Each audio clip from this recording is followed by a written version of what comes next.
Hello dear students. உங்களுக்கு இன்னும் எக்ஸாமுக்கு ஒன் டே தான் இருக்குது. நீங்கள் எக்ஸாமுக்கு போகிறதுக்கு முன்னாடி இந்த மாடல் கொஸ்டினை நீங்கள் பார்த்துட்டு போனீங்கன்னா உங்களுக்கு ரொம்ப ரொம்ப யூஸ்ஃபுல்லாக இருக்கும். சரி, வாங்க வீடியோக்குள்ளே போவோம்.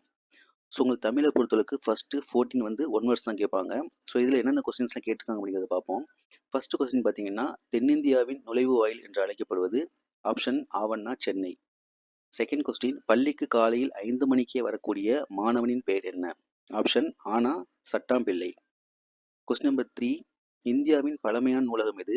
ஆப்ஷன் ஆவண்ணா கன்னிமாரா நூலகம். கொஸ்டின் நம்பர் 4, வள்ளுவனை பெற்றதே புகழ் வையகமே என பாடியவர்? ஆப்ஷன் ஆனா பாரதிதாசன். கொஸ்டின் நம்பர் 5, பூமணி இயக்கிய திரைப்படம்? ஆப்ஷன் ஆவண்ணா கருவேலம்பூக்கள். கொஸ்டின் நம்பர் 6, பேச்சு தமிழில் அமைந்த தொடரை தெரிவு செய்க? ஆப்ஷன் ஆனா அவருக்கு நல்லது கெட்டது நல்லா தெரியும். கொஸ்டின் நம்பர் 7, யார் எது ஆகிய வினாச்சொற்கள் பயனிலையாய் அமைந்து உணர்த்தும் திணைகள் முறையே? ஆப்ஷன் ஆவண்ணா உயர்திணை அக்ரிணை. கொஸ்டின் நம்பர் 8, ராமன் இலங்கை அரசை யாருக்கு உரிமையாக்கினான்? ஆப்ஷன் ஈஎன்னா வீடனுக்கு. கொஸ்டின் நம்பர் 9, குடும்பம் என்னும் சொல் முதலில் இடம்பெற்றுள்ள நூல்? ஆப்ஷன் ஆனா தொல்காப்பியம். கொஸ்டின் நம்பர் 10, கூதிர் பருவம் என்பது? ஆப்ஷன் ஈஎன்னா ஐப்பசி கார்த்திகை. கொஸ்டின் நம்பர் 11, வாளால் அடுத்து சுடினும் இவ்வடியின் மூலம் குலசேகர ஆழ்வார் வெளிப்படுத்துவது? ஆப்ஷன் ஆவண்ணா மருத்துவம். கொஸ்டின் நம்பர் 12, பில்கிரிம்ஸ் ப்ராக்ரஸ் என்னும் ஆங்கில நூலின் தழுவல் நூல் எது? ஆப்ஷன் ஈனா ரச்சனிய யாத்திரிகம். கொஸ்டின் நம்பர் 13, ஞாலம் கருதினும் கைகூடும் காலம் கருதி இடத்தால் செய்யின் என்னும் குரல் குறிப்பது? ஆப்ஷன் ஆவண்ணா நேர மேலாண்மை. கொஸ்டின் நம்பர் 14, மலைக்கிழவியின் நரைத்த கூந்தல்? ஆப்ஷன் ஈஎன்னா உரு. அடுத்த பகுதி 2 பாருங்க. 4 கொஸ்டின் கொடுத்து நீங்கள் 3 கொஸ்டின் எழுதணும். 15வது கொஸ்டின், சினத்தை ஏன் காக்க வேண்டும்? 16, ராமலிங்க அடிகளார் எழுதிய உரைநடை நூல்கள் யாவை? 17, இறைமகனாரின் இன்னலை கண்டு மக்கள் எவ்விதம் புலம்பினர்? 18, யாழின் வகைகளை எழுதுக.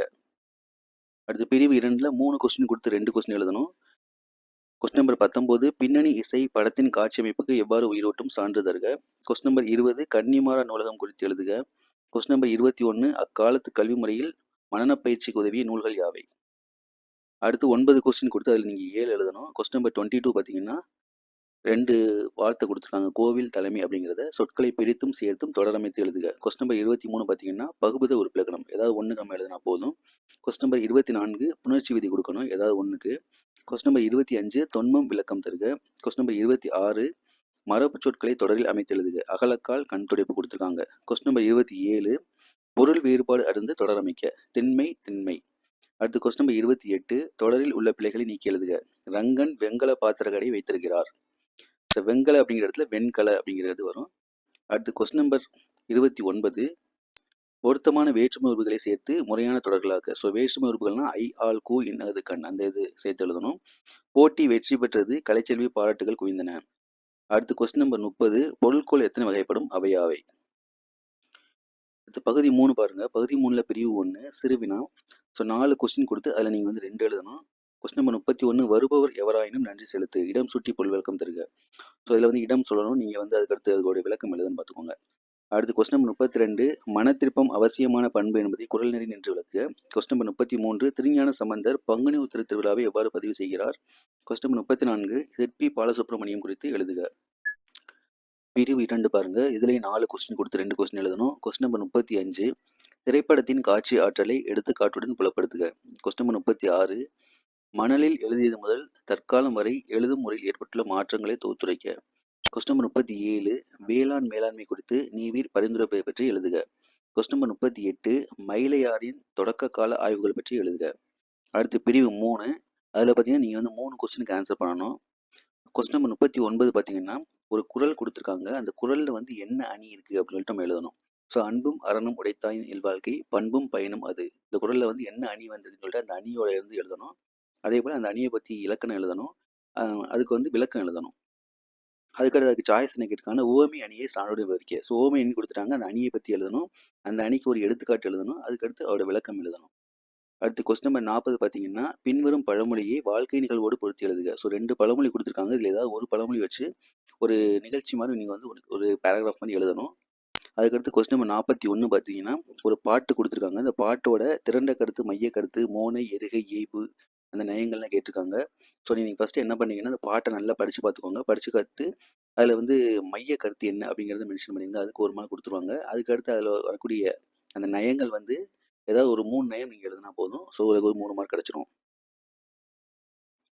அடுத்து கொஸ்டின் நம்பர் 42 பார்த்தீங்கன்னா, வாகைத்திணை அல்லது கூதிர் பாசறை துறை. ஸோ வாகைத்திணை இதை பற்றின அந்த திணையை பற்றி எழுதணும். அதுக்கு ஒரு எடுத்துக்காட்டு கொடுக்கணும். அதோட விளக்கம் எழுதணும். அதே போல் தான் துறையை பற்றி எழுதணும். அதுக்கு ஒரு எடுத்துக்காட்டு எழுதணும். அதுக்கு வந்து விளக்கம் கொடுக்கணும். அடுத்து 43 பார்த்தீங்கன்னா, மாற்றுச் சான்றிதழ் வேண்டி விண்ணப்பம் எழுதுக. ஸோ ஒரு விண்ணப்பம் வந்து நம்மளுக்கு கேட்டிருக்காங்க. டிசி தரணும் அப்படின்னு சொல்லிட்டு ஒரு விண்ணப்பம். நம்மளா எழுத வேண்டாம். உங்களோட பேர் போட்டுக்கோங்க. ஸோ எந்த கிளாஸ் படிச்சிருக்கீங்க, உங்களோட டேட் ஆஃப் பர்த் எல்லாமே மென்ஷன் பண்ணி, எங்களுக்கு இந்த மாதிரி இங்கே வந்து எங்களுக்கு டிசி வேணும் அப்படின்னு சொல்லி ஒரு ரெக்வஸ்ட் லெட்டர் எழுதி கொடுக்க போகிறீங்க. அவ்வளோதான். அதுக்கடுத்து பகுதி 4.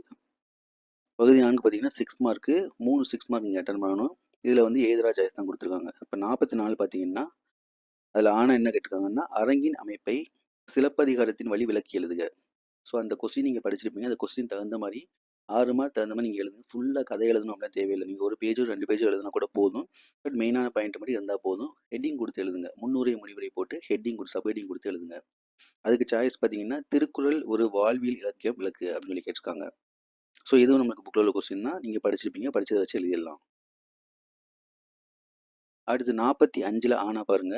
குடும்பம் என்னும் சிறிய அமைப்பிலிருந்தே மனித சமூகம் என்னும் பரந்த அமைப்பு கட்டமைக்கப்படுகிறது. எவ்வாறு என்று விளக்குக. ஸோ இதுக்கும் அதே போல தான் முன்னுரை முடிவுரை போட்டு சப்ஹெட்டிங் போட்டு நீட்டாக எழுதிருங்க.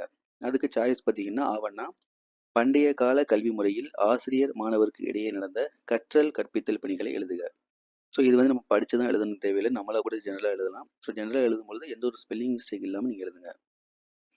அடுத்து 46 பாருங்க. 46ல் ஆனா கோடைமலை கதை வாயிலாக விளக்கப்படும் மனிதநேய பண்புகளை விளக்குக. அதுக்கு சாய்ஸ் பார்த்தீங்கன்னா, பாரதியின் கடிதம் வாயிலாக நீங்கள் அறிந்து கொண்ட மொழிப்பற்று, சமூகப்பற்று ஆகியவற்றை விவரிக்க. ஸோ இது பார்த்தீங்கன்னா, ஒரு துணைப்பாட கதையிலேருந்து மேக்ஸிமம் கேட்பாங்க. ஸோ அந்த கதையை நல்லா படித்து வச்சுக்கோங்க. வச்சுக்கிட்டு அதுக்கு ஒரு முன்னுரை, முடிவுரை போட்டு சப்ஹெட்டிங் கொடுத்து இதுக்கு நீங்கள் எழுதுங்க. ஸோ ஈஸியாக 3 6 மார்க் அட்டன் பண்ணிட்டீங்கன்னா மார்க் போட்டுருவாங்க. எந்த ஒரு மிஸ்டேக் இல்லாமல் எழுதுங்க. அதான் முக்கியம். அடுத்து பகுதி 5 அடி மாறாமல் செய்யுள் வடிவில் எழுதுக. ஃபஸ்ட்டு பார்த்தீங்கன்னா, சிலப்பதிகார பாடல் கேட்டிருக்காங்க. ஸோ அந்த சிலப்பதிகார பாடல் வந்து நீங்கள் எழுத போகிறீங்க. எழுதிட்டு ஒரு ஆசிரியர் பேர் எழுதணும் கண்டிப்பாக. அதுக்கடுத்து ஆவணா பார்த்தீங்கன்னா, பிற என முடியும் திருக்குறளை எழுதுக. ஸோ அந்த முடியக்கூடிய குறளை வந்து நீங்கள் வந்து எழுதணும். இப்போ தமிழை பொறுத்தவரைக்கும் இவ்வளோ தான் எழுத போகிறீங்க. ஸோ தமிழ் வந்து ஈஸியாக எல்லாருமே வந்து கண்டிப்பாக வந்து நல்ல மார்க் வாங்கலாம். உங்களோட ப்ரெசன்டேஷன் நீட்டாக இருக்கணும். இதே போல் எந்த ஒரு ஸ்பெல்லிங் மிஸ்டேக் விடாமல் நீங்கள் வந்து எழுதணும். எழுதி முடிச்சதுக்கப்புறம் கொஸ்டின் நம்பர்ஸ்லாம் கரெக்டாக போட்டிருக்கீங்களா, எல்லா கொஸ்டின்ஸும் அட்டன் பண்ணியிருக்கீங்களா அப்படிங்கிறத செக் பண்ணிக்கோங்க. தமிழை பொறுத்தளவுக்கு ஹேண்ட் ரைட்டிங் அப்படிங்கிறது ரொம்ப ரொம்ப முக்கியம். அதனால் கொஞ்சம் நீட்டாக எழுதுங்க. ஸோ தமிழுக்கு வந்து கொஞ்சம் நேரம் பத்தாமல் கூட இருக்கலாம். அதனால் ஃபஸ்ட்டு ஸ்டார்டிங்கில் கொஞ்சம் பொறுமையாக எழுதுங்க. அப்போ போக போக கொஞ்சம் நீங்கள் அந்த கட்டுரையெல்லாம் எழுதும்பொழுது கொஞ்சம் வேகமாக எழுத ஆரம்பிச்சிருங்க. ஸோ உங்களுக்கு வந்து ஈஸியாக டைம் பற்றும். ஸோ நேற்று ஒரு வீடியோ நான் போட்டிருக்கேன். அதில் வந்து போன வருஷம் மார்ச் 2025 தமிழ் கொஸ்டின் பேப்பரும் அதோட அஃபிஷியல் ஆன்சர் கீ வச்சு ரெண்டையும் கம்பேர் பண்ணி போட்டிருக்கேன். ஸோ எந்த மாதிரி நீங்கள் வந்து பப்ளிக் எக்ஸாமில் எழுதணும், ஸோ எந்த மாதிரி எழுதுனா மார்க் கொடுப்பாங்க அப்படின்னு சொல்லி போட்டிருக்கோம். ஸோ அந்த வீடியோ பார்த்துக்கோங்க. அந்த வீடியோ லிங்க் வந்து நான் டிஸ்கிரிப்ஷனில் கொடுத்துருக்கேன், பார்த்துக்கோங்க.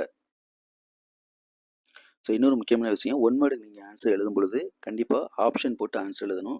நீங்கள் ஆப்ஷன் மட்டும் எழுதினாவோ இல்லை ஆன்சரை மட்டும் எழுதினாவோ மார்க் போட மாட்டாங்க. அதனால் ரெண்டுமே கண்டிப்பாக எழுதுங்க. இது வந்து தமிழுக்கு மட்டும் இல்லை, எல்லா சப்ஜெக்ட்டுமே நீங்கள் அப்படி தான் எழுதணும். ஸோ தமிழ் எக்ஸாம் அப்படிங்கிறது உங்களுக்கு கண்டிப்பாக வந்து ஈஸியாக தான் இருக்கும். அதனால் யாருமே எந்த ஒரு பயமும் தேவையில்லை. ஒரு நம்பிக்கையோடு போய் எழுதிட்டு வாங்க. கண்டிப்பாக கொஸ்டின் ஈஸியாக தான் வரும். ஸோ நம்ம சொன்ன இந்த கொஸ்டின்ஸ் வந்து நல்லா தரவாக பார்த்துக்கோங்க. நேற்று அதாவது போன வருஷம் மார்ச் 25ல் வந்து ஒரு சில கொஸ்டின்ஸ் போட்டிருக்கோம். இதுக்கு முன்னாடி மார்ச் 2024, மார்ச் 2023 அந்த பப்ளிக் கொஸ்டினையும் ஒரு தடவை நீங்கள் பார்த்துக்கோங்க. பார்த்துக்கிட்டிங்கன்னா கண்டிப்பாக அதுலேருந்து ஒரு சில கொஸ்டின்ஸ் வர்றதுக்கு வாய்ப்பு இருக்குது. ஓகே, அடுத்த வீடியோவில் தமிழில் உள்ள இம்பார்ட்டன்ஸ் கொஸ்டின்ஸ்லாம் நீங்கள் வந்து லாஸ்ட் டேத்தில் வந்து எதை ரிவிஷன் பண்ணணும் அப்படிங்கிறத அந்த வீடியோ வந்து உங்களுக்கு நான் அடுத்த வீடியோவை போடுறேன். ஓகே, ஆல் த பெஸ்ட் எல்லாரும்.